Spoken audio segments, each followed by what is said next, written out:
Awesome. Okay, so I think we're gonna get started. Other people in the chat can let the stragglers in. So hi everyone, thank you so much for meeting us today. I'm super excited for this call. I think it's something that we've been all looking forward to, working really hard to get out to y'all. I'll go over an agenda, but just so that way y'all know, we're gonna save questions towards the end. If you want to put in the Slido number, join the Slido, please submit all questions that you have that you weren't able to on the forum that we published before this meeting. We'll be answering them towards the end. Do keep in mind that what you publish is seen by the other people who are in the Slido, so please refrain from posting anything that other people probably shouldn't be saying, anything inappropriate. Keep it clean so that way we can respect everybody who's attending the call today. So the agenda today is going to be pretty straightforward. We're going to start with introductions. We have some of our wonderful board members here with us on this call. We're going to get to know them a little bit more. Also a little bit about Legends Board, who we are, what we do. Second, we're going to go over the judging process in its entirety, starting from onboarding judges all the way to their performance at competitions. Third, we're going to be going over resources and important forms that we have published to the public for like their engagement during the season. And then finally, we'll finish with a Q&A. Most of those questions coming from the Slido, but we may be open to questions in the chat as well. So without further ado, we'll start with introductions. So I can go first and then the other directors will follow suit. So my name is Bridget. I am one of the Legends directors this year. I was actually on Legends Board last year as a liaison coordinator, so I'm honored to come back this year in a higher position, sort of use my knowledge from 4 years in the circuit, doing mostly like liaison or liaison coordinator work to help make a better community for everyone. I'll pass it off to Shivani. Hi guys, I'm Shivani. I'm one of the other Legends directors for this year. I come from the Ross circuit. I was in charge of Ross All-Stars, that national championship for the Ross end for 2 years. And now I got the opportunity to dip my feet into the Fusion circuit. So I'm super excited to be here with you guys and help you along the season.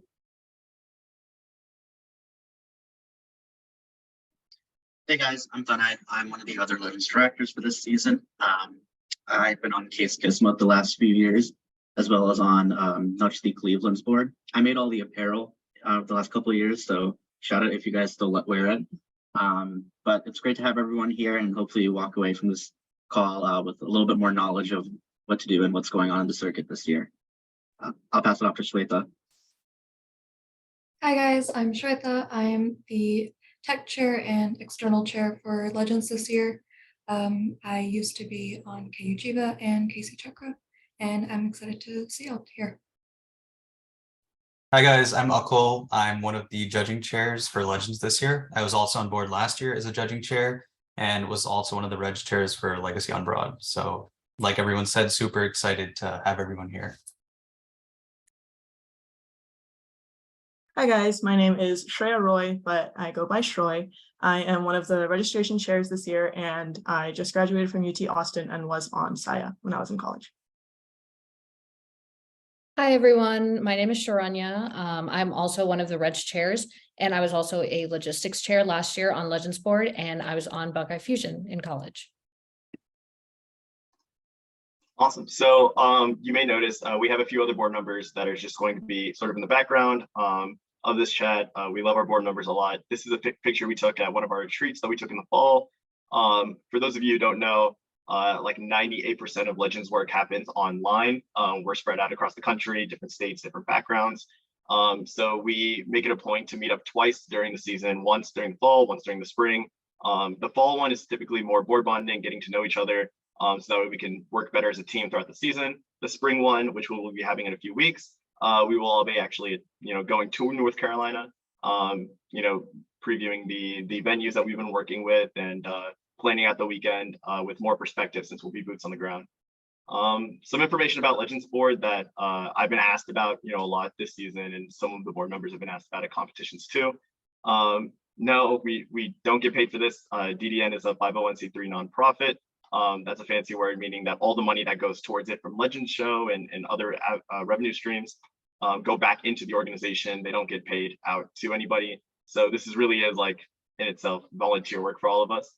We put in hours after working hours. I want to say 95% of board is graduated and working. We do have students who are either in grad school or finishing up undergrad. So we're all working around our schedules and trying to organize ourselves so that way we can put together a really great competition and season for everyone. Another thing that I've been asked is, do we get paid to go out to competitions? No, we don't. Those are, either our own expenses that we're incurring. Otherwise, like a lot of the reps like are local.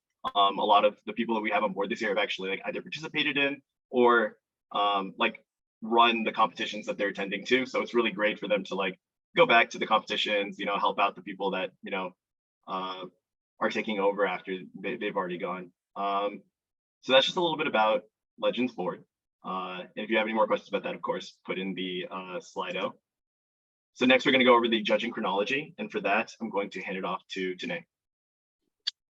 Hey guys, so when it comes to judging, we have a very specific mindset when we're selecting judges for any and all PC panels. That goal is to be creating a holistic balance of the various dance styles we see in the Bollywood fusion circuit, whether that be Kuttu, Bhangra, hip hop, classical, anything else in between. And so that's why we encourage new and upcoming judges in the circuit to judge partner competitions, because we really want to pull from that wealth of experience where we have a panel of judges that have expertise and experience in those relevant styles.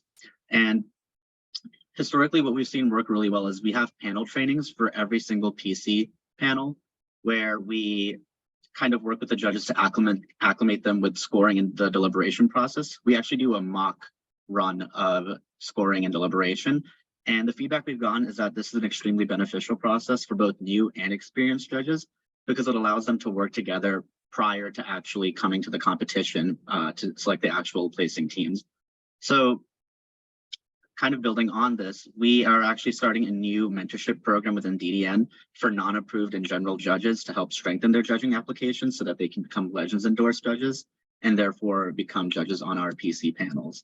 The link to the form is in the slides, which we'll also be sending out after the meeting. And give it back to you, Bridget. Awesome. Actually, we're going to hand it back off to Akul to go over the judging database, which is an initiative that he started just this year. Yeah, and hey guys, for everyone who just joined, I'm Akul. I'm one of the judging co-chairs for Legends this year. So for all individuals who are interested in judging at partner competitions this season, you're required to apply for Legends endorsement through our new application process. So this year we've utilized a new really user-friendly interface using Airtable for both the judging application process and the database. And both of those links are in the slide in this presentation. Also, all those who are applying to judge have to submit at least one reference and optionally 2 additional references from those familiar with either your dance or your judging experience. And it's very important to note also that you don't have to have any prior judging experience to judge at partner competitions this year. So now I'm going to just share the new database so you guys can have a sense of what it looks like. Give me a second here.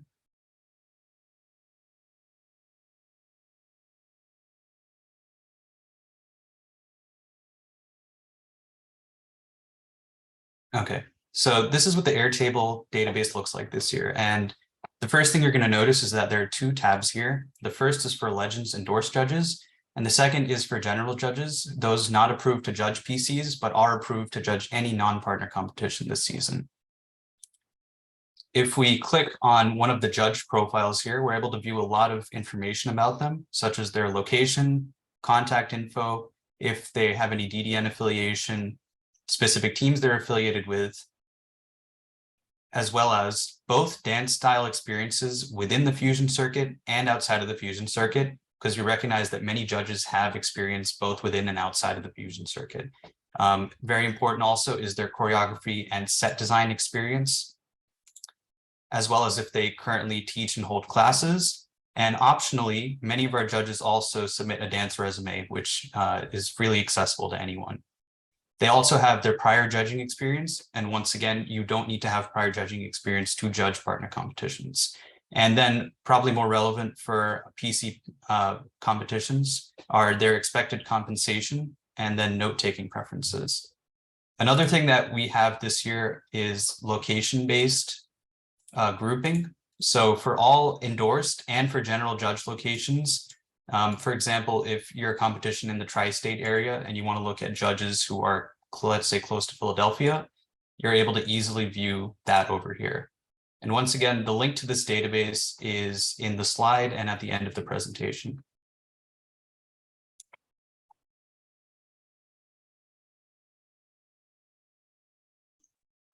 Awesome, thanks, Uncle. And for those of you looking to either apply for a judge next season or looking for the judging database, links are provided in the slides, which we will be providing after the call is over.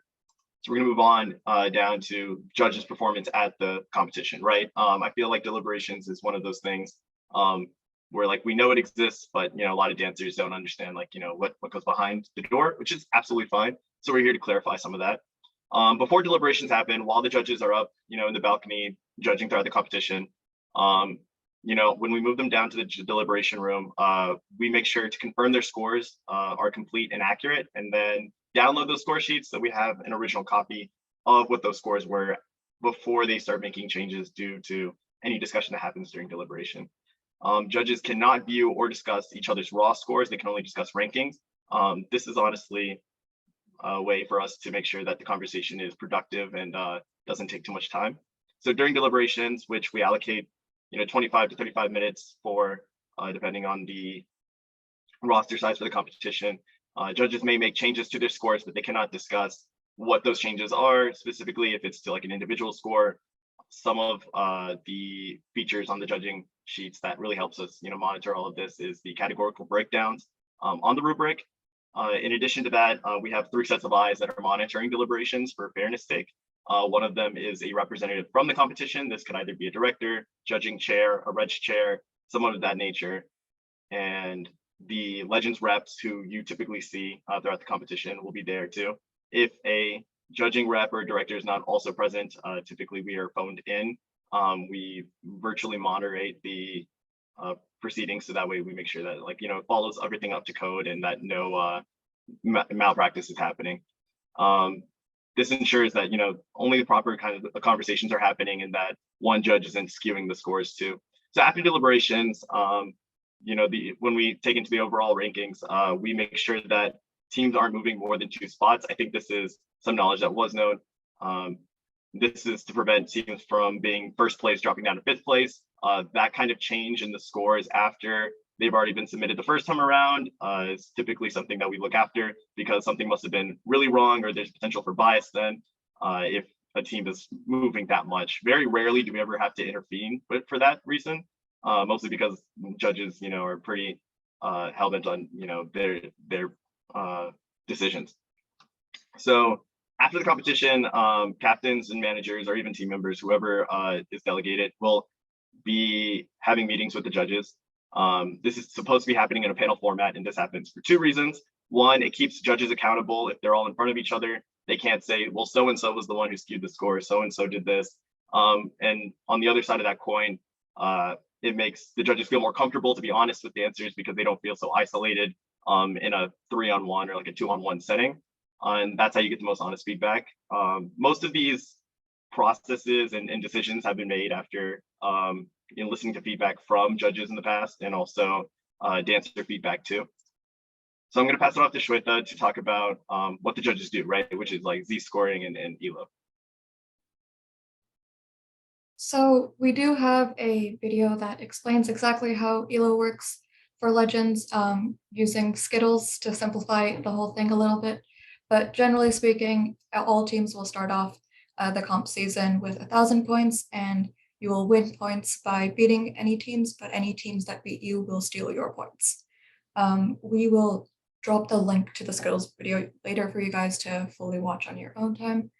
And then as for Z-score, we use Z-score as a way to standardize the all judges' scores, just because the range on which each judge scores various teams can vary a lot.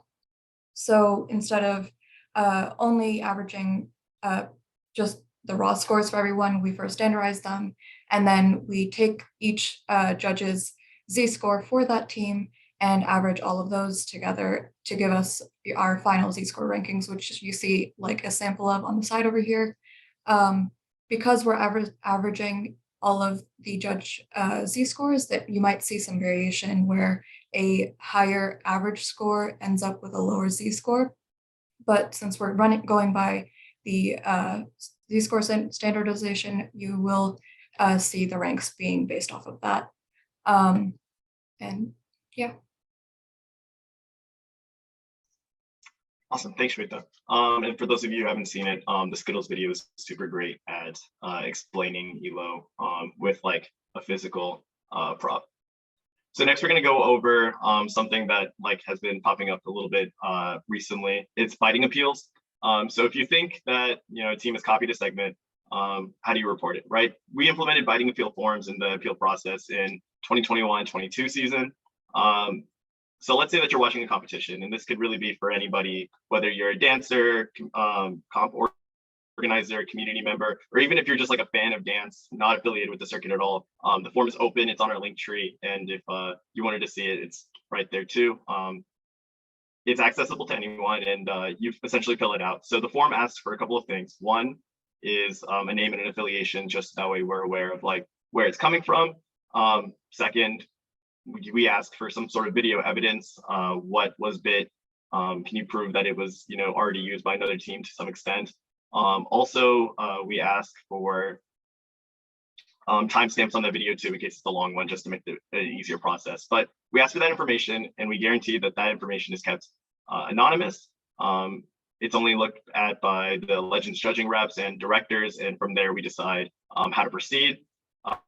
One of the big things that I think sometimes get overlooked is that the judging appeals process is only valid for the first 48 hours after the end of a competition. So if it's around like Wednesday, it's been 72 hours or something like that after a competition has ended, we get a biting appeal. Unfortunately, there's nothing we can do because we've already run ELO and we have to move on with our process. Otherwise, we get behind in the season on like overall rankings. So really make sure if you're interested in submitting a biting appeal, we'd be happy to analyze it and look it over, but you have to get it done within the 48-hour time span. Also, the reason why we have such a short time frame is so that way we can contact the team that has been accused of biting and provide that team's written statement in addition to the original accusation as 2 forms of evidence to the judges. We allocate some time on either a Wednesday or Thursday, depending on when we get all the evidence gathered, to schedule a call with the judges, and we essentially reopen deliberations, but specifically for that biting appeal. We're going to discuss with the judges what was accused, and then also what the team had said. They are privy to all of that knowledge beforehand, and the judges will then decide whether they consider it biting or not. They're allowed to change their scores and adjust them so that it conveys, their feelings about the biting. In terms of whether or not a biting means a disqualification, that can only happen if it's a unanimous decision by all the judges. We ask for a verbal yes, and that is why you might see biting that you felt might have been like a foreign or horrendous, but like did not lead to a disqualification. It's kind of hard to get there. It's not a very easy thing to be done. But other than that, we ensure that even if your biting appeal has been submitted after the competition or after the 48-hour time frame, to reach out to the team and let them know that a biting appeal has been submitted, and hopefully they'll change their set so that way they don't get a biting appeal again during the 48 hours and risk a potential disqualification or not placing because of point deductions. So next I'm going to hand it off to Shivani to talk about disqualifications. Hey everyone, so in order for you to get disqualified from Legends, you would have to drop out of a competition lineup after it's been made public. So if a partner competition lineup posts their lineup video and it's been made public to everyone, and then post this, your team decides to drop out of the competition, Legends will be disqualifying you from attending. However, we do look at extenuating circumstances, and we base that on a one-to-one scenario. So if you bring it to our attention that something really major or serious happened, therefore you had to drop from the lineup, we will take that into consideration and then see if you are going to be disqualified, or if it's really bad enough that we'll consider still letting you come to our competition. At the end of the day, Legends reserves the right to withhold or revoke any invitations to Legends 2023. So when it comes to handing out invitations at the end of the day, we obviously go down ELO, but if there's any circumstances that may cause us to revoke your invitation, we are allowed to do that.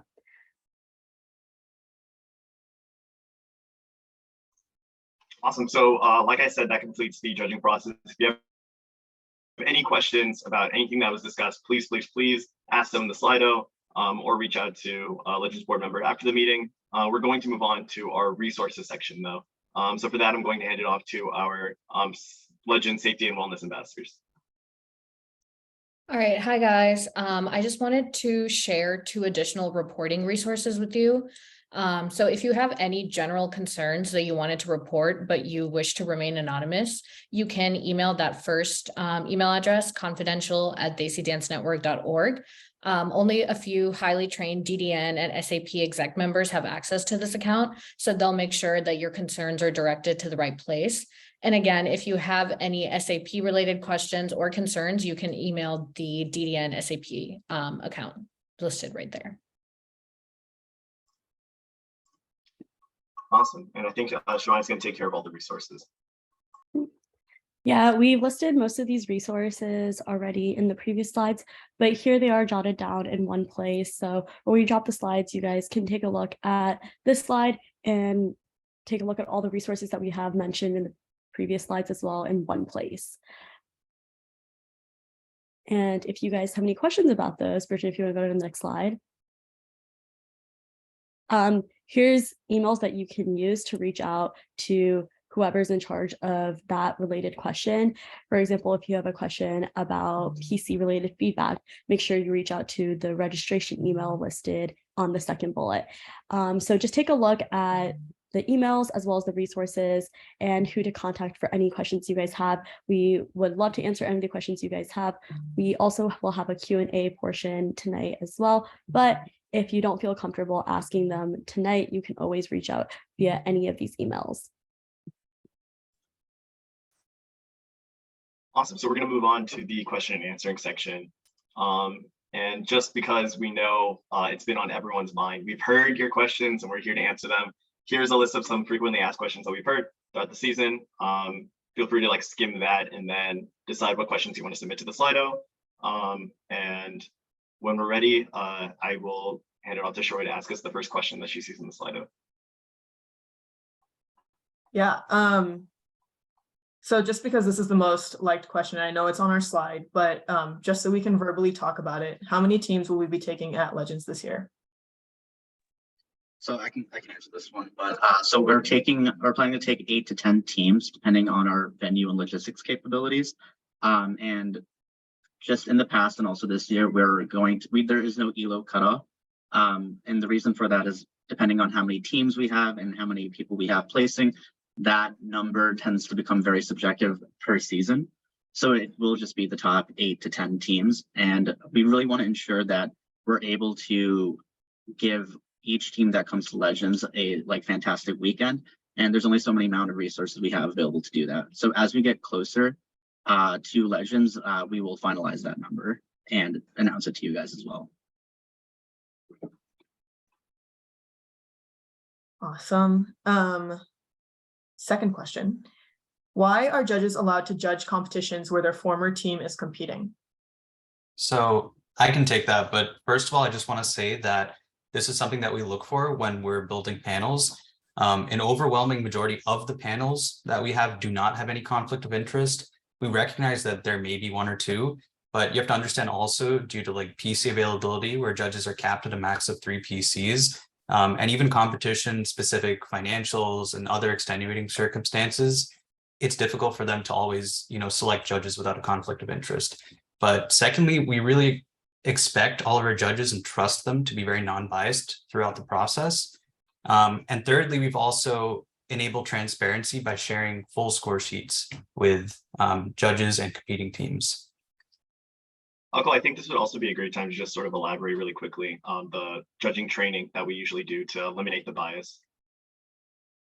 Oh, yes. So the PC panel training specifically involves showing all of our judging panels a mock session where they each have 3 videos selected from any prior performances in the circuit. So then it gives them an opportunity to familiarize themselves with the score sheets and the deliberation process and ask any questions that they want to have. So it also enables us to have like a grasp of how they're judging and if they have any questions for us as well.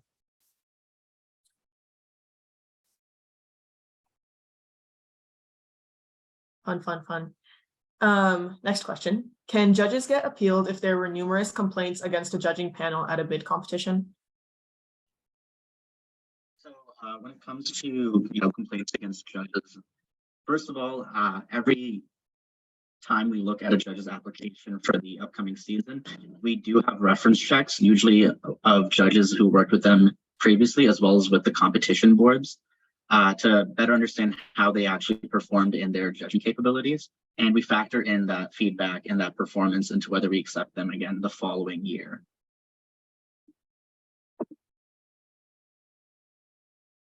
Great, thank you. Who takes care of any personal conflicts we see happening to teams/team members at competitions? Is it Legends Board or a DDN affiliated group? So that's actually a joint sort of mission between both the directors and DDN SAP, depending on what the conflict is and between which parties. We typically allocate that towards DDN SAP since they're better equipped and specifically trained for like escalations, but on the competition to team side, or even dealing more with competitions, directors typically take hold of that too. So if anybody has like any specific examples of what they're curious about, I'd be open to sharing whether that's us or them. I think that's a great question. Okay, next question. Why aren't score sheets from all comps and even Legends last year made public when they are released to all the competing teams?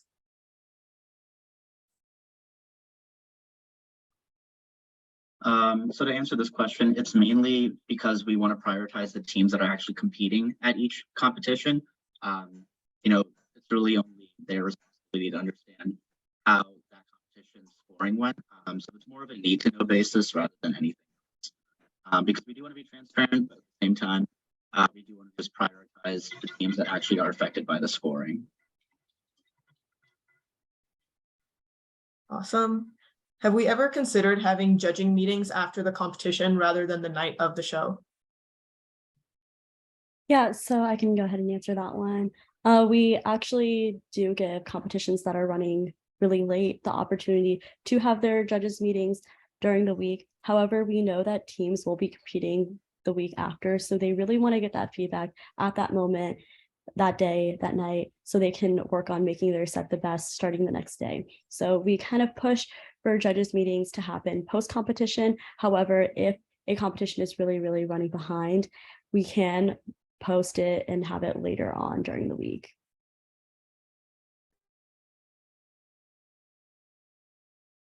Awesome. If there's a rubric and specific point allocations, why do judges get the opportunity to talk about rankings? So when it comes to the rubric, each judge, goes about each performance judging, like ranking them, and then essentially the judging sheet that we have automatically produces an output that takes each judge's scores into consideration and ranks them. And so it's important for judges to be aligned on what the final placings are because they can be differing in their own rankings versus what the actual output is. And so that is why we have deliberations, which is also moderated by a Legends representative to ensure that the final placings that the judges decide isn't completely different from what the output of the judging sheet is, which is why any team can only move a max of 2 places from their initial placing from the judging sheet output. Yeah, and to just build off of that too, for ELO, as we mentioned before, every single ranking matters. So we want to make sure that all judges are overall aligned on the final rankings for a partner competition. So I think this also captures the other question that was there for discussing rankings versus scores. Okay, we also have a question in the chat. How does releasing to the public preclude prioritizing the teams at the competition?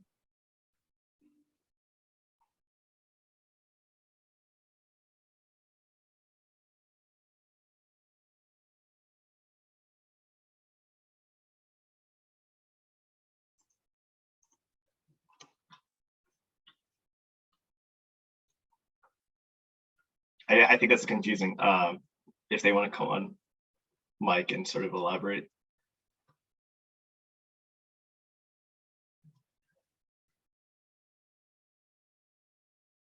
Okay, I'll move on and let you type in the chat if you want to say it. Okay. What if teams 10 and 11 are extremely close in ELO, less than a point? Would you take both teams, 11 teams at Legends, or take neither and have 9 teams at Legends? Again, this is kind of like what Tanae said before. It's not about like the ELO score. It's about our capacity and what we can and can't like accommodate for. I guess is the question referring to like if they had the exact same ELO, because that's like very rare to happen. Like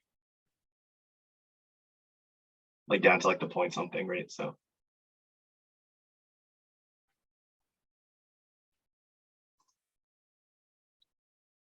Cool. Do we have any updates about BA, Bollywood America? No, Bollywood America is its own entity. And like, except for at the beginning of this year where we sort of just introduce ourselves to their leadership, they do their thing and we do ours.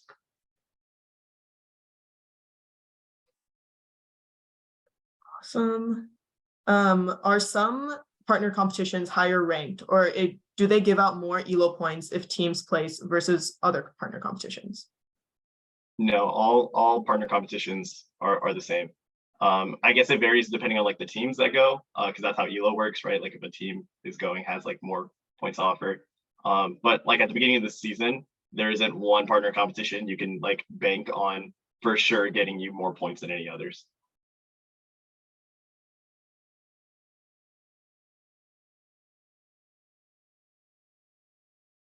Okay. And then I think we kind of answered this one already. Can Legends help teams monetarily? So we have the opportunity for teams and partner competitions to utilize a fiscal sponsorship through us. That does not mean like money per se. However, we do have a tax ID number, or EIN sometimes it's called too. And we go through a process of, working with those organizations in order to share that with them for nonprofit tax breaks or anything like that.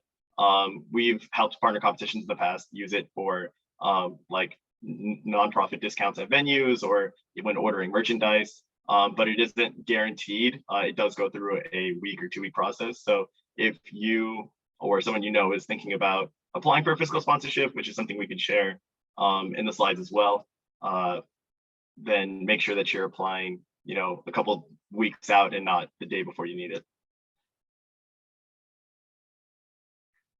To kind of just elaborate on the score sheets question that was posed in the chat, we'd actually done some work with focus groups and some research and like an overall judging overhaul in 2020. And we found that teams value their like privacy in a competitive environment when it comes to the release of score sheets, which is why moving forward, we typically have only, released the score sheets to those teams involved in that competition. It's just a prioritization of their own privacy. Thank you. Can we elaborate on why we all joined Legends Board and how someone can apply? Yeah, I can go ahead and take that. So the reason why I joined Legends was I've always had an interest in the dance community. I was a part of Raw Circuit, and then I got a chance to kind of be a part of a bigger community and make a bigger difference. So that's why I joined. The process for joining board is pretty in-depth. So it first starts out with us publicizing that we're having board applications. Then people from the circuit would apply to fit those roles. We look at those applications. A lot of people on board that are doing the current roles they are a part of actually are doing those also for their life as their work or are majoring in those. So that's another plus. After that, we go into an interview if the application is really, really strong. And then we also reach out to references that everyone gives us. So whenever you fill out the application, you'll be required to put a few references that we'll reach out to just to make sure that everything that you've listed on your application is also something that you put into like your day-to-day. So that's kind of the rough process. After that, we send out acceptances and rejections as we see fit. Awesome. Okay, I'm gonna kind of combine these next two questions into one, but basically, why are some partner competitions allowed to have 8 teams and others are allowed to have 9 to 10? And how can teams know which competitions will be taking more than 8 teams? So yeah, oh, Virgin, you want to go for this one? You can go for it.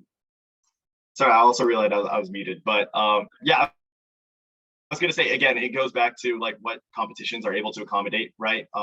Like just like Legends, I know regular partner competitions have to go through a venue. Different venues of different sizes can only accommodate, 8 teams, 10 teams, depending on various things like the capacity and also the amount of dressing rooms. Logistically, it just wouldn't make sense to have 10 teams if you only have 8 dressing rooms or something even lower. The way you can tell, typically teams or competitions are like known to take the same amount of teams every year. You can also reach out to competitions early via Instagram or whatever email address they may have for that year and ask them. I don't think that information is private, but they may not know, depending on how early in the process you're asking. It's really not something that we like to interfere with because we like to give partner competitions their like autonomy in just deciding whether or not they want to take 8, 9, or 10 teams. And that's something that we encourage, captains to engage with partner competitions to figure out.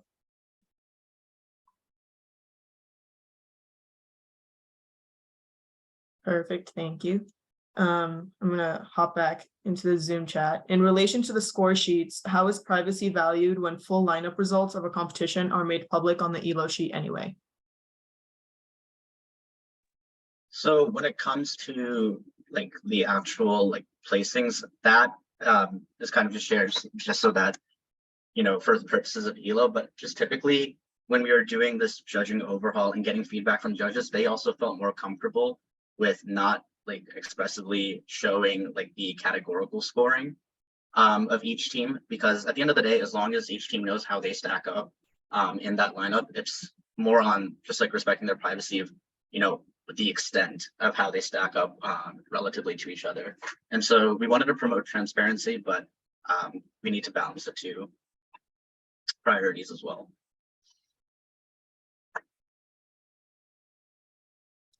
Perfect. So do judges view audition tapes, or do the individual PC boards judge and rank the audition tapes? Wouldn't it be better for experienced judges to be the ones ranking the tapes? I can also take this one. So one big part of Legends is respecting PC autonomy and their overall competitive identity. And so, some of these PCs, actually the majority of them have been here, like been in the circuit longer than Legends has, and they've had their own established processes where some people use experienced dancers, some people use judges, and some people use it as a bonding activity within their board, which is often also filled with dancers. So we want to allow, as Legends, each PC to maintain their own identity and their own way of like their own traditions about selecting teams. That being said, this season, actually, we implemented a new initiative where we have a standardized audition uniform video evaluation process, where essentially Legends is moderating how those judges are viewing audition videos to make sure it's quantitatively based and unbiased. Amazing, thank you. Is 11 teams at Legends a possibility at all if y'all are able to accommodate 11 at the venue? So currently, when we're actually having talks with the venue, we know 11 is definitely not a possibility. So we will be looking at the range of 8 to 10. We're still working with the venue to see what their capabilities are, but we will definitely for sure not be taking 11. 8 to 10 is the range you guys can kind of rely on. Perfect, thank you. If a judge is clearly an outlier in their rankings and decision and inconsistent with the other judges, can their scores be deemed invalid? I'll say in most cases, no, it's highly unlikely. I mean, that's why we have Z-score for a reason. It's to normalize all judging scores against all other judging scores. And teams, I think, should recognize that each judge judges from their own personal experiences and opinions, and it's reflected through their endorsement status.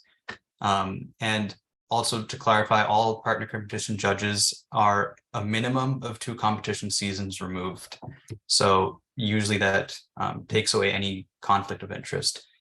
So we've never had any issues on related to this, but overall it's pretty unlikely that they'd be removed.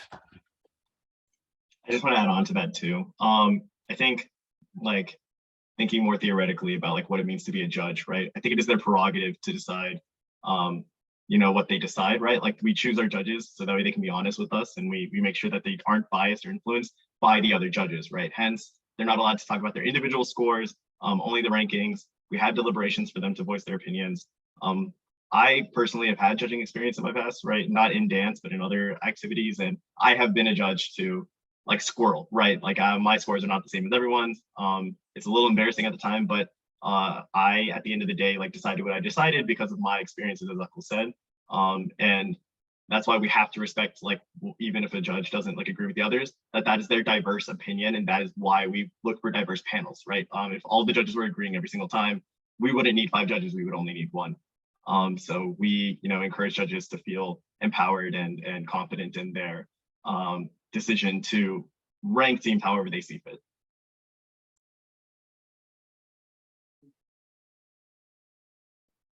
Just to address the query in the comments, those are some good points, and so we heavily encourage you guys to include that kind of level of feedback with your PC feedback that we give out at the end of every competition. That way we can use it when revamping judging practices for next season.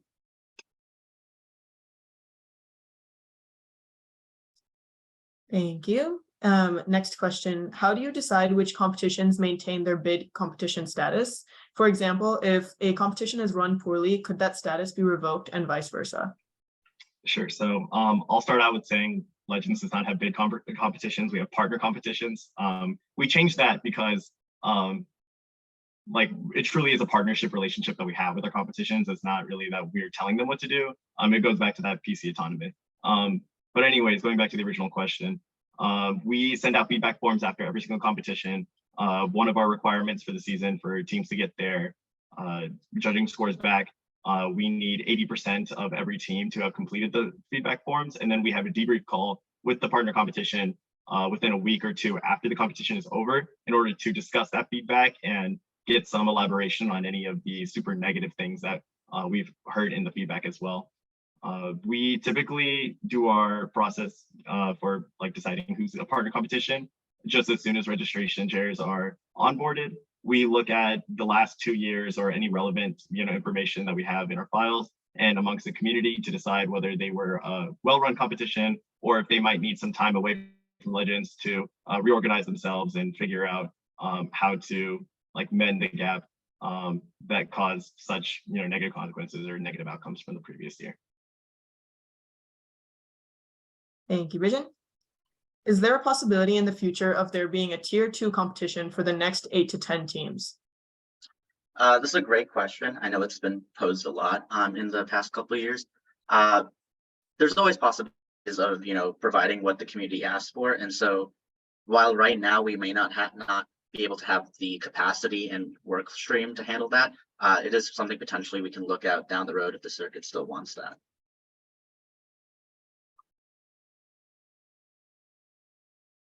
Cool. Well, that is all the questions that I am seeing on Slido. So if anyone else has other questions, you can unmute yourself or you can just keep putting them into Slido.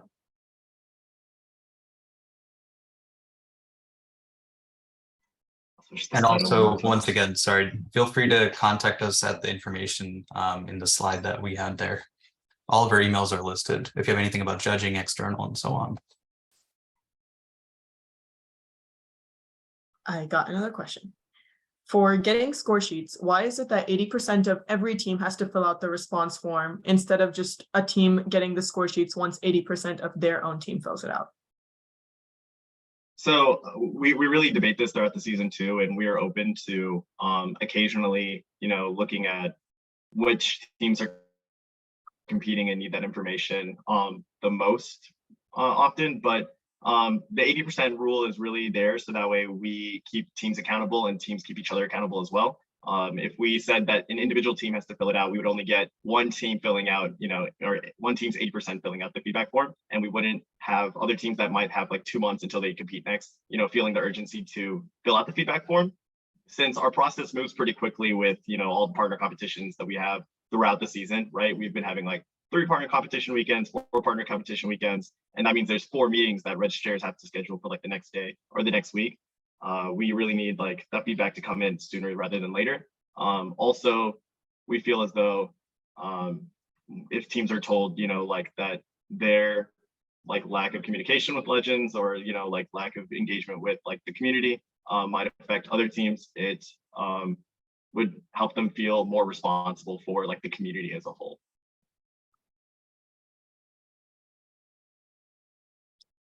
Awesome, thank you. Next question. Have we considered a wildcard team to compete at Legends? Due to unfair judging / rules, a wildcard team could be nice to add another team for a fair chance. So currently we do not kind of entertain the whole wildcard concept, mainly because that kind of goes against the entire nature of ELO, which is supposed to be very objective and quantifiable in the placings that we have, or in the lineup that we build out for Legends. But again, if the DN community does feel strongly about that, please put it in your feedback, and we can definitely look at potentially incorporating it into future seasons.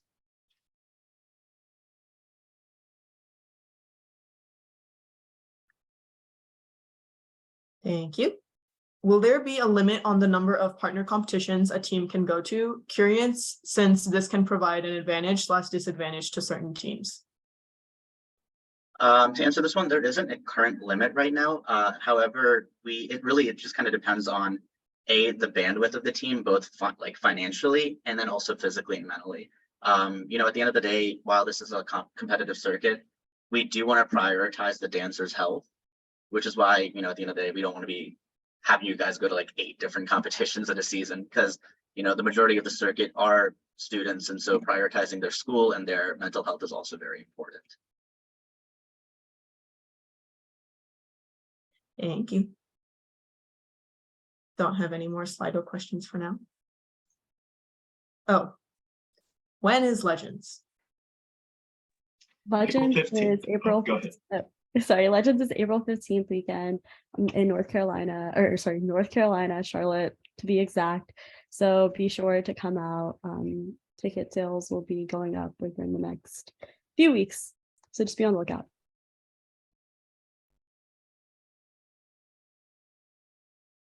What exactly is considered to be biting under Legends? Because with dance, it can be very subjective. Example, copying 3 moves versus an 8 count, etc. So I got this one. I have participated in a few biting field processes this year, and it really is depending on like what the judges decide, right? We trust our judges to understand what biting looks like and be able to identify it.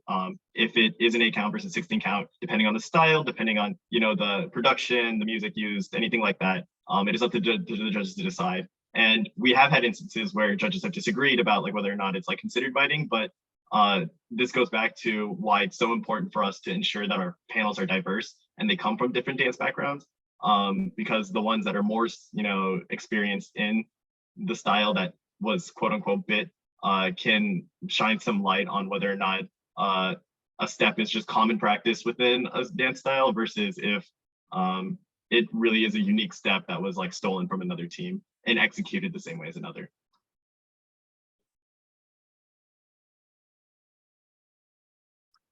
On that note, has a biting appeal form ever successfully gone through? Yes, I that depends on what you mean by success, right? If you mean that there has been a like physical consequence for it, such as like points were deducted, then yes, that has happened in the past. You would know if it like impacted rankings, because the like rankings from show versus the rankings posted after the weekend might be a little bit different. Cool. Is it only considered biting if something is taken from another team in the circuit? Again, that's a judge question, but no, I think when we usually use the word biting, it's just like, I guess, the copying of a dance step, like in general. It doesn't have to be from our circuit. That's why we keep the biting appeals form open to anybody, even if you're not a part of the circuit, because we encourage other dancers from like other circuits or even like professional studios to submit biting appeals if they feel that their choreo or somebody that they know has had choreo stolen or bit.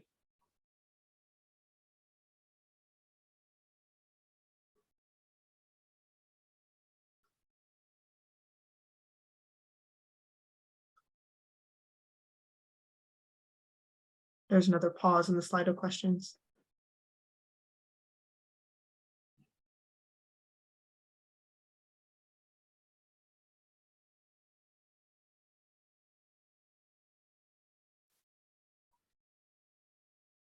Awesome. Well, we are sort of in our last 2 minutes, so I'm going to go ahead and wrap this up. I'll stop sharing. So just to recap, we will be sending slides, and we have recorded this meeting to share with dancers after the call is over as well. We will be plugging them in the Discord. We are also open to sending them out to teams individually if that is something that we are reached out about. But thank you all for coming so much, and we look forward to seeing you throughout the rest of the season. Thanks, guys. Thanks, everyone. Have a good night. Guys.